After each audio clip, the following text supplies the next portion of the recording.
محمد رسول الله أشهد أن محمد رسول الله. حي على الصلاة حي على الصلاة حي على الفلاح حي على الفلاح. قد قامت الصلاة قد قامت الصلاة. الله أكبر الله أكبر لا إله إلا الله. الله أكبر.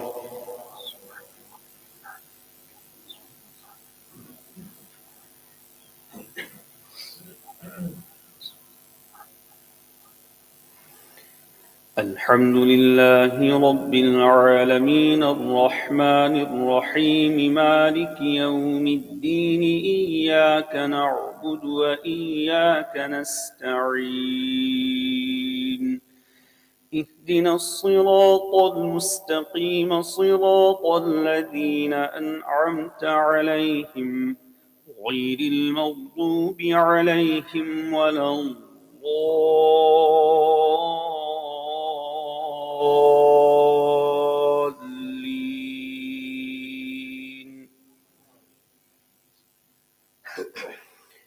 الحج أشهر معلومات فمن فرض فيهن الحج فلا رفث ولا فسوق ولا جدال في الحج وما تفعلوا من خير يعلمه الله وتزودوا فإن خير الزاد التقوى واتقون يا أولي الألباب. ليس عليكم جناح أن تبتغوا فضلا من ربكم فإذا أفضتم من عرفات فاذكروا الله عند المشعر الحرام واذكروه كما هداكم وإن كنتم من قبله لمن الضالين.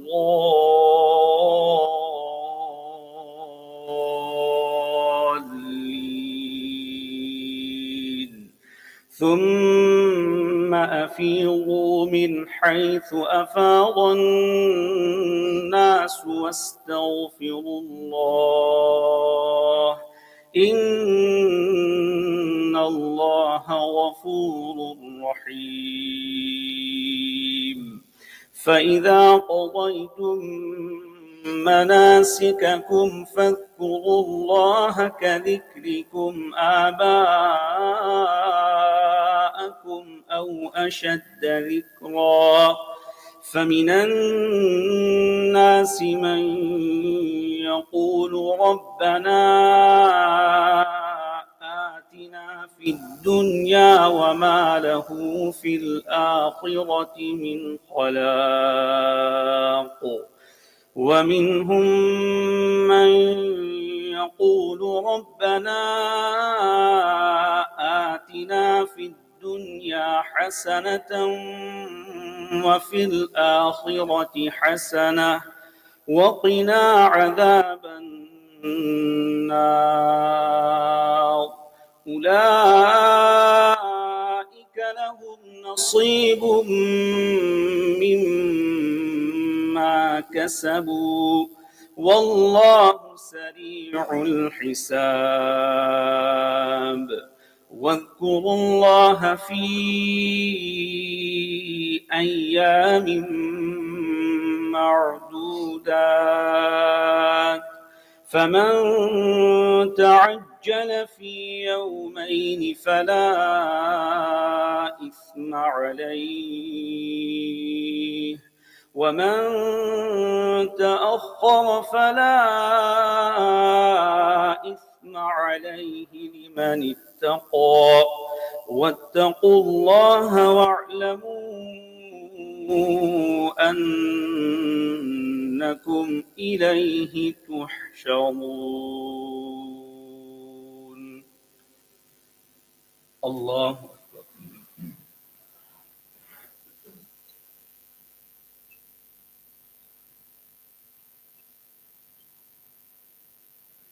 سمع الله لمن حمده.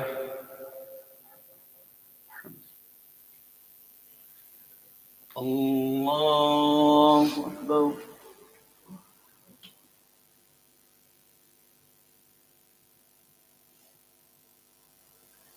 الله أكبر.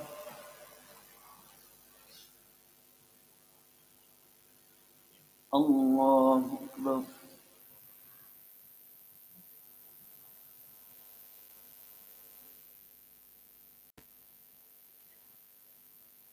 الله أكبر. الحمد لله رب العالمين الرحمن الرحيم مالك يوم الدين إياك نعبد وإياك نستعين اهدنا الصراط المستقيم صراط الذين أنعمت عليهم غير المغضوب عليهم ولا الضالين.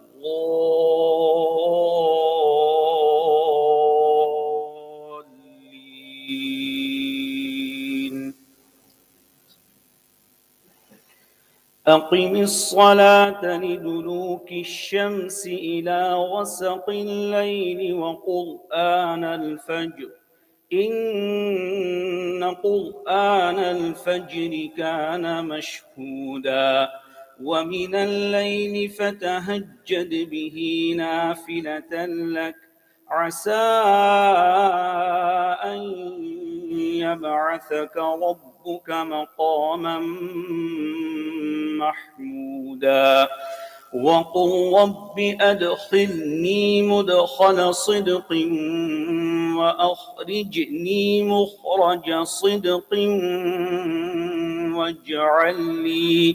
واجعل لي من لدنك سلطانا نصيرا وقل جاء الحق وزهق الباطل إن الباطل كان زهوقا وننزل من القرآن ما هو شفاء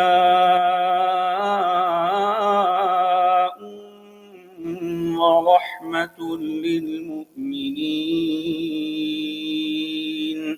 ولا يزيد الظالمين إلا خسارا وإذا أنعمنا على الإنسان أعرض ونأى بجانبه وإذا مسه الشر كان يئوسا قل كل يعمل على شاكلته فربكم أعلم بمن هو أهدى سبيلا.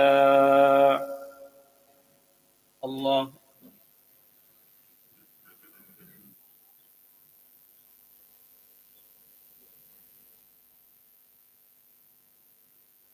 سمع الله لمن حمده.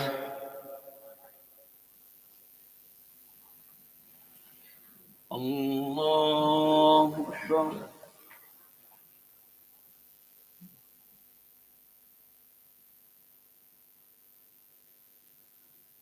الله أكبر.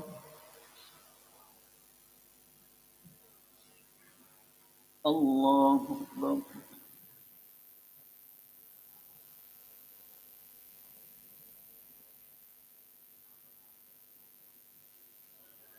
الله أكبر.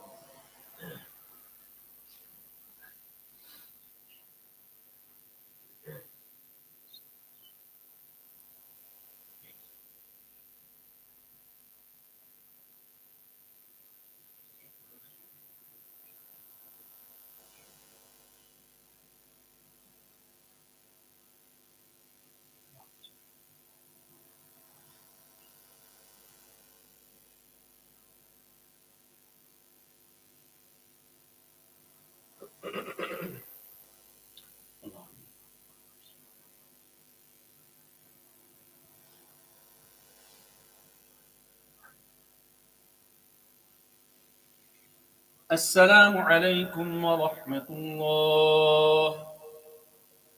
السلام عليكم ورحمة الله.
بسم الله الرحمن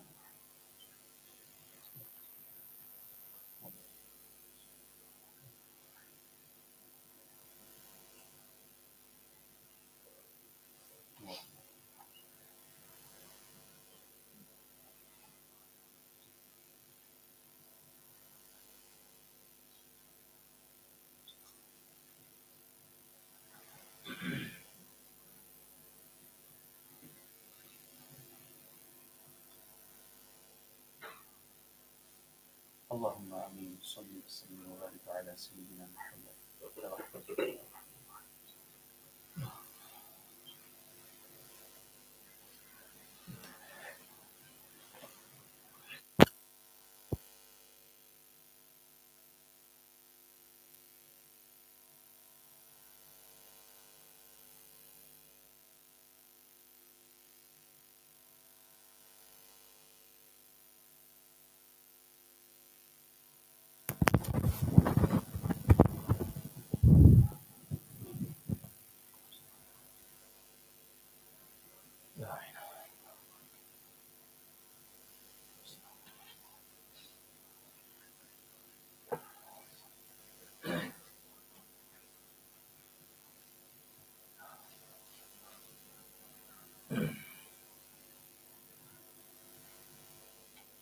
بسم الله الرحمن الرحيم. الحمد لله. الحمد لله وكفى وسلام على عباده الذين اصطفى. أما بعد.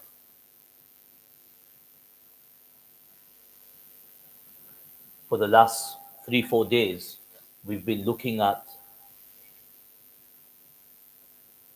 how important it is to have strong faith, strong what we call imaniyat.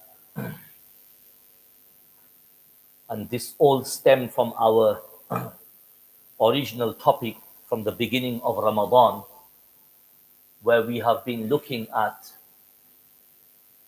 how we should be helping our children in choosing a suitable career, a halal profession, and a career which allows them to basically not just earn a livelihood, but let them live as well.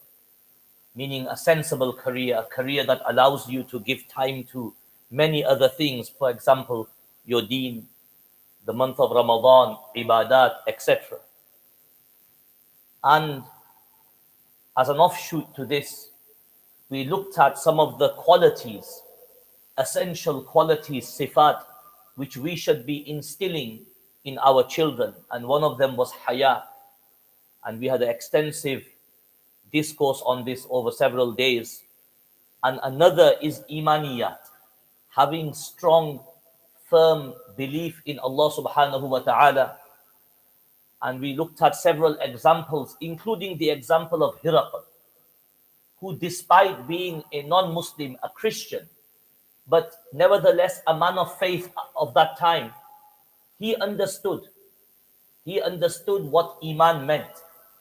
One of the questions he asked Abu Sufyan radiyallahu ta'ala anhu was, who had not accepted Islam at that time as yet, in his meeting with Abu Sufyan, that this person who's claimed prophethood, the people after they have accepted Islam, do they ever turn away from this deen, from Islam?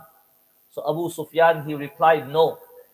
Nobody has ever turned away after accepting Islam. So Hiraqal then explains to Abu Sufyan that this is the reality of Iman, that once Iman is firmly rooted inside your heart, وَكَذَلِكَ الْإِيمَانِ حِينَ يُخَالِطُ بَشَاشَةَ الْقُلُوبِ, once it is firmly rooted inside your heart, then it does not leave a person. It stays firmly rooted, and that person is not swayed.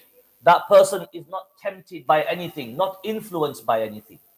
And then we also looked at the example of Abu Bakr radiyallahu ta'ala an, that he rejects the protection of Ibn al-Daghina when Ibn al-Daghina says that, look, I can no longer be your guarantor and your protector if you are going to do worship openly, if you're going to openly worship in Mecca, because the Quraysh, the chiefs of Quraysh, they are not happy with this. And then we looked at yesterday the incident of Abu Dhar Ghifari radiyallahu anhu, that he accepts Islam, number one, on the spot, without any hesitation, because already prior to accepting Islam, he was already not happy with idol worshipping, etc. And he was always uneasy about it. So when he meets Prophet sallallahu alaihi wasallam and hears so much about him while he is in Mecca for 2-3 days, he immediately accepts Islam. And not only that, even though Prophet sallallahu alaihi wasallam advises him that do not go out and openly declare your Iman, but he does that. He goes inside Al-Masjid al-Haram, where the people of Mecca, in particular the chiefs, the Quraysh, etc., are assembled there.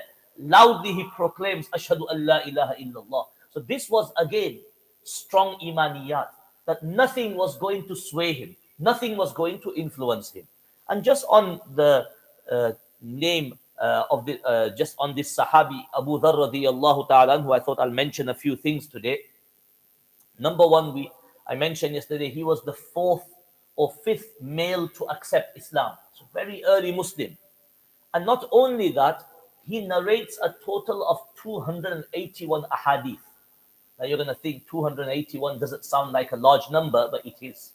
In the field of hadith, 281 is a large number, because Abu Dharr radiyallahu ta'ala, although he might not narrate the same number of ahadith as, for example, Abu Huraira radiyallahu ta'ala, who narrates over 5,000, however, he is in the top 17 Sahabi. Abu Dharr Ghifari radiyallahu ta'ala anhu is in the top 17 Sahaba who narrate ahadith. So that just shows that the number 281 is extremely significant. And there's only 7 Sahaba, including one female, Aisha radiyallahu ta'ala anha, inside them, who narrates 1,000 or more ahadith. Only 7. So you can see that the next 10, Abu Dharr Ghifari radiyallahu ta'ala anhu, his name comes in the next 10, basically. He's the 17th person, and that's quite significant. The other thing is, Abu Dharr Ghifari radiyallahu ta'ala anhu, he had a particular, basically, understanding of a Quran verse. Allah subhanahu wa ta'ala, he says in the Quran that وَالَّذِينَ يَكْنِزُونَ الذَّهَبَ وَالْفِضَّةَ وَلَا يُنْفِقُونَها فِي سَبِيلِ اللَّهِ فَبَشِّرْهُمْ بِعَذَابٍ أَلِيمٍ. This verse generally has been interpreted as that if you hoard wealth and you don't give zakat, you hoard your wealth. Hoard means that you don't take the zakat out, basically. So you have wealth, you hoard it, and you are not giving the zakah. Then the Quran says that فَبَشِّرْهُمْ بِعَذَابٍ أَلِيمٍ, that these people, give them the glad tidings of a tormenting punishment in the hereafter. So the word kanz means to hoard. Kanz also means treasure. So Abu Dharr Ghifari radiyallahu ta'ala anhu, his understanding was that anything which is excess to a day's need, anything which is excess to a day's need, he would regard that as guns. Just imagine, you can again see his level of Iman, how strong his Iman is, that anything which a person has which is in excess of a day's need, then he regards that as guns. He used to regard that as guns, and he used to say that basically it falls under this Quran verse, basically, to the extent that he would, whatever he would have, he would spend it on that same day. He would give it to the poor and needy. He would not worry about the next day. The next day is going to look after itself. Basically, Allah will basically provide me rizq for tomorrow. So he would regard anything in excess to a day's need as guns. That, to the extent that when, after the demise of Rasulullah sallallahu alaihi wasallam, and after the period of the Khulafai Rashidin, when Muawiyah radiallahu ta'ala, who was the Khalifa in Damascus, sorry, he was not the Khalifa in Damascus, he was a governor under Umar radiallahu ta'ala anhu, under Uthman radiallahu ta'ala anhu. So he was appointed by Hazrat Umar, and his governorship remained when Uthman radiallahu ta'ala anhu became Khalifa. So what happened is Abu Dhar Ghifari radiallahu anhu was in Damascus. The governor is Muawiyah radiallahu anhu. The Khalifa of the time is Hazrat Uthman. So Muawiyah radiallahu ta'ala anhu complained to Uthman radiallahu ta'ala anhu that Abu Dhar Ghifari radiallahu anhu is causing basically some unsettlement in Damascus by telling the Sahaba, admonishing them, because it was the time of conquests. Sahaba had become affluent. They had basically, previously they had nothing. They literally had nothing in the in early Islam in the beginning. However, after these conquests, they became affluent. They became owners of wealth, land, property, houses, etc. So Abu Dhar Ghifari radiallahu ta'ala would admonish them. He would say, this is guns. And he would tell them off. Because remember, what's the understanding of Abu Dhar Ghifari radiallahu ta'ala? Anything which is in excess of a day's need, that is guns. So he would admonish them, and the Sahaba would not like it. And obviously complaints were made to the governor, Muawiyah radiallahu ta'ala. So what does Hazrat Muawiyah do on the instruction of Hazrat Uthman? That he sends Abu Dhar Ghifari radiallahu ta'ala back to Medina. That send him back to Medina. So he's sent off to Medina. But the same issue happens in Medina as well. That whilst Abu Dhar Ghifari radiallahu ta'ala who is there, remember, people used to actually come to Abu Dhar Ghifari radiallahu. He was a senior Sahabi, fourth or fifth person to accept Islam, a close companion of Rasulullah sallallahu alaihi wasallam, a narrator of many ahadith. So when people would flock around him, obviously he's going to tell them his understanding of this Quran verse. So he would tell them that anything you have which is in excess of a day's need, it is guns, and it falls under this Quran verse, and it falls under فَبَشِّرْهُمْ بِعَذَابٍ أَلِيمٍ. So again, the same issue happened in Medina. Complaints were made to Uthman radiallahu ta'ala anhu. Eventually, what it was decided that, look, Abu Dhar radiallahu ta'ala anhu, it's probably best for everyone if you take, some sort of, we would say in English, early retirement. So Abu Dhar radiallahu ta'ala who went to a place called Rabada, which is outside Medina. It was a very tiny, I believe, village. I don't think you could even call it a village at that time. So he went there into some sort of, you could say, self-imposed exile. And he remained there until he passed away. And the amazing thing is that Rasulullah sallallahu alaihi wasallam made a prophecy which came true. Prophet sallallahu alaihi wasallam said to Abu Dhar radiyallahu ta'ala in his lifetime that yarhamullahu Abu Dhar, that may Allah have mercy on Abu Dhar radiyallahu ta'ala, yamshi wahdah wa yamutu wahdah, that in his lifetime he will walk alone, yamshi wahdah, and yamutu wahdah. When his death will come, it will also be in a manner where he is alone, isolated. Nobody else will be there. And that's exactly what happened. Yamshi wahda, you can interpret that in many ways. And this example I've given you about his interpretation of guns, yamshi wahd, basically he was walking a path, treading a path which others weren't treading on in terms of his maslak and his manhaj. And he went into exile in this place called Rabada. And only his wife was there, and I think one slave. That's it. Nobody else. Okay? And what happened is, he said to his wife that if I happen to pass away here, you shroud me, etc. Basically, the slave will shroud me, and then just leave my body by the roadside. Whoever will come, they will perform my Salatul Janazah. And that's exactly what happened. That he passed away, and they basically did his kafan dafan, etc., and kafan and ghusl, and they left his body by the road. And by chance, from Kufa, Abdullah bin Mas'ud radiyallahu ta'ala who was returning to Medina from Kufa, and they happened to notice this, that there's something here on the road. And they stopped and they inquired, and they must have got the response either from Abu Dhar Ghifari radiyallahu anhu's wife or the slave, that this is Abu Dhar Ghifari.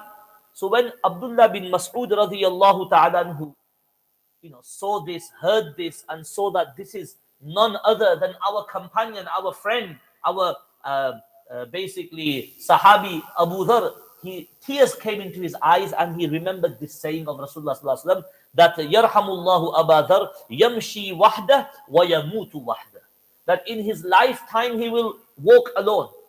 He will tread a path of solitude. And if you look at his maslak, he treaded alone, and also he went into exile in Rabada. So he was alone. And yamutu wahda. And he also passed away in a manner where there was nobody there. And Abdullah bin Mas'ud radiyallahu ta'ala anhu, then basically he led his janazah, and he was buried there basically. And just to finish off on Abu Dhar Ghifari radiyallahu ta'ala anhu, an incident which shows how strongly he took basically the commandments of Sharia and the instructions of Rasulullah sallallahu alaihi wasallam. That what happened once is that a tabi'i, he says that I saw Abu Dhar Ghifari radiyallahu ta'ala anhu, ra'aytu alayhi burdan wa ala ghulamihi burdan. I saw Abu Dhar Ghifari radiyallahu ta'ala anhu, and he had a particular type of what we call in Urdu chadar, okay, shawl, some sort of garment which was covering the upper part of his body, and the exact same garment his slave had. Usually, even in those times, slaves would dress in a manner that would be very different to the master. The master would dress according to his status and whatever. But down here you had Abu Dhar Ghifari radiyallahu anhu and his slave. They both dressed with the same burda, with the same shawl. So this person, he said to Abu Dhar Ghifari radiyallahu ta'ala anhu, that لو أخذت هذا فلبسته كانت حلة. If you had taken this nice shawl, this burda from your slave and used it, you would have a complete suit, an upper, it's made out of good material, so it would make a complete suit for you, an upper garment and a lower garment, basically. So, and also this person is probably inquiring in between that how come you and the slave literally are dressed the same? We never see this. We never see this, basically. And then he says, وَآطَيْتَهُ ثَوْبًا آخَرَ. You could give him something else to wear, basically. So what does Abu Dhar Ghifari radiyallahu ta'ala respond with? He says that كَانَ بَيْنِي وَبَيْنَ رَجُلٍ كَلَامٍ. Because previously what happened is, there was some sort of argument between me, some quarreling, some dispute between me and another person. That other person, I think it was a slave as well. Maybe his own slave or another slave. وَكَانَتْ أُمُّهُ أَعْجَمِيَّةً فَنِلْتُ مِنْهَا. And Abu Dhar Ghifari radiyallahu ta'ala anhu, probably, his temperament was a little bit, he had a strong temperament and maybe a strong temper as well. He was a no-nonsense person. And in this argument, in this quarrel, what happened is, he said something to that person regarding his mother. Okay? So he must have said something, used some words against that person's mother, who was a non-Arab. So he must have, and remember the Arabs, their lineage, their pedigree, etc., is extremely regarded. So he said something to this person regarding his mother. So this person went to Rasulullah sallallahu alaihi wasallam and made a complaint. He made a complaint. So Rasulullah sallallahu alaihi wasallam called Abu Dhar Ghifari radiyallahu ta'ala, and he inquired that, did you say something against his mother whilst you were arguing, quarreling, etc. So Abu Dharr radiallahu ta'ala admitted that yes, this happened basically. So what does Prophet ﷺ say? That innaka imru'un fika jahiliyyah. That, oh Abu Dharr, this was to admonish Abu Dharr radiallahu ta'ala and also give a lesson to those who are present there.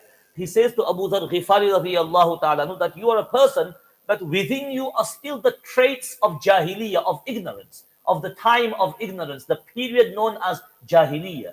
Remember, in the time of jahiliyyah, all sorts of things used to go on, including using obscene language, killing, plundering, looting, this type of thing. So he said to Abu Dharr Ghifari radiallahu ta'ala that you are a person, within you are the traits of jahiliyyah. So Abu Dharr Ghifari radiallahu became very surprised and probably a little bit sad as well that Prophet is saying this to me. So he says, Ala sa'ati hadihi min kibari sin.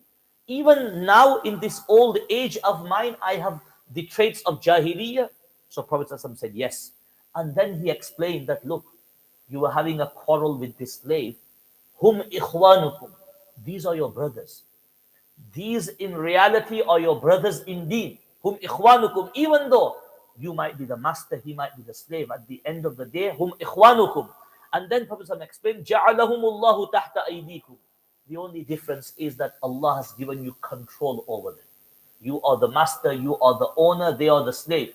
That's the only difference. Otherwise, they are your brothers indeed. فَمَنْ جَعَلَ اللَّهُ أَخَاهُ تَحْتَ يَدِهِ فَلْيُطْعِمْهُ مِمَّا يَأْكُلْ وَلْيُلْبِسْهُ مِمَّا يَلْبَسْ. And then Prophet gave advice and nasiha that if Allah has given you this status, given you control over somebody else, the least you can do is what you eat, you give them the same food. The same food you eat, they should basically consume as well.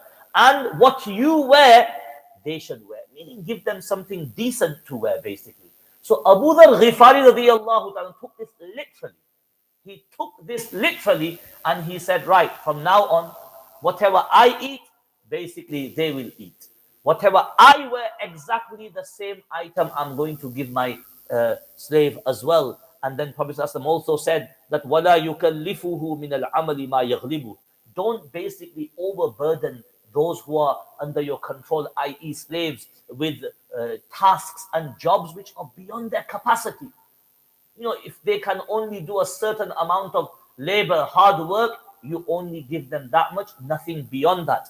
And if you have to, basically, فَإِن كَلَّفَهُ, if you have to, then you help them. You help them as well. If there was something extremely heavy to lift, which a normal average person could not lift by themselves, don't tell the slave to do that work. You help them with it. And this also teaches us a lesson in our daily life as well. If you've got a business, if you employ people, you should basically only expect that type of work from them, which is, within their capacity. We're talking generally here about, hard labor, etc. Labor work, which requires lifting, carrying, etc. And if you do have to tell them to do something which is, abnormal, which is beyond a normal person's capacity, you help them. You help them basically. May Allah subhanahu wa ta'ala give us the ability to tread in the footsteps of the Sahaba, and may Allah subhanahu wa ta'ala give us the ability to have strong imaniyat and work towards it. Subhanakallahumma bihamdika ashhadu an la ilaha illa anta astaghfiruka